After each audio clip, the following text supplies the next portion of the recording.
Hello, hello again, and I am back with chapter 3, objective 5. Hopefully this is going to be a short one.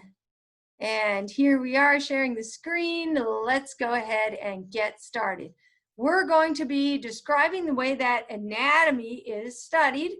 And so we'll talk a little bit about how the way that we study anatomy. So one of the things we do is we question how does anatomy relate to behavior. So one big area of physiological psychology is the gay brain idea. And this was an area that was taken up by a researcher by the name of Simon LeVay.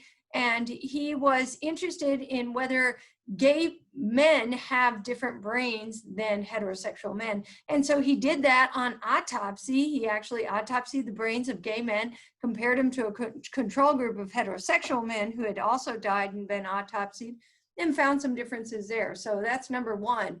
Number two is that we look at the effects of brain damage. So if somebody has a stroke, let's say in their right parietal lobe, then we can see that they might get, for example, a contralateral neglect in the left side.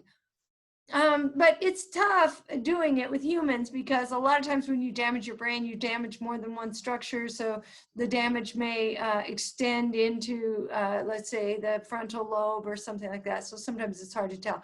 In animals, though, you can really do it very well, just damage one structure because you're actually going in there and doing the damage.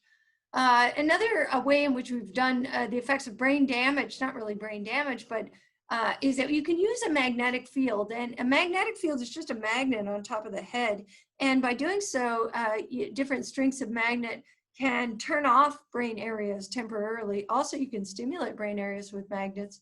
And so that's interesting as well, way of doing it. And so, so we can do that, the effects of brain damage or turning off the brain.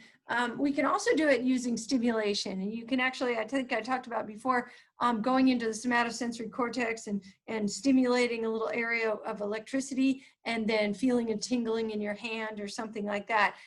We can do that electrically. We can do it magnetically with a big fat magnet, and we can use it actually light in something called optogenics. And so those have all been promising methods of kind of figuring out what parts of the brain do different things. We have a lot of tools for anatomy research, and we'll talk about those tools in this class at various times. We have the EEG, which is used a lot in the study of sleep and many other things. That's called the electroencephalogram. And what they do is put electrodes on the scalp, and they can look at the activity of the brain in kind of a summation of activity from the whole brain using these electrodes on the scalp. It's non-invasive and it doesn't hurt people at all. There's also the CAT scan, which is doing x-rays from many different angles. And so you x-ray, x-ray, x-ray, x-ray, x-ray, x-ray, x-ray all through the brain, and it creates a picture of the whole brain. You're taking a bunch of pictures via x-ray, and then you can kind of see the whole brain. And CAT scans are used very frequently, and you probably have heard of people getting CAT scans when they get strokes and stuff like that.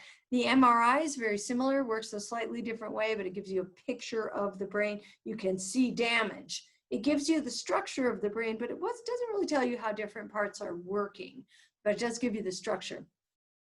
The PET scan is using positron emission tomography, and what they do is they inject a kind of a glucose that is labeled so into your bloodstream, and there you can see where glucose is being used in the brain. Since glucose is the main fuel of the brain, then the parts of the brain that are more active are going to be using more glucose. So there we can see where the brain is active. That's usually done as part of research rather than as part of medicine, but it is still used a lot. Another possibility is the functional MRI. That's a slightly different kind of MRI. We call it an fMRI, and it will it uses the detection of oxygen. So again, where brain areas are more are more active, they're going to be using more oxygen. It is quite a bit cheaper and safer than the PET scan or the CAT scan. The CAT scan, because you have a lot of x-rays, not too good for you. You don't want to get too many x-rays. in your life because it's got some cancer-causing properties. The PET scan also, your gut is radioactive dye in there, and so you just don't want that. So the fMRI is a good alternative to that. It's also really expensive, though. Don't think it's that cheap. Okay, and that's all I got for this section. So you guys are all done with chapter 3. Yay! Sorry for so many videos. I talked too much, apparently. Anyway, have a great day.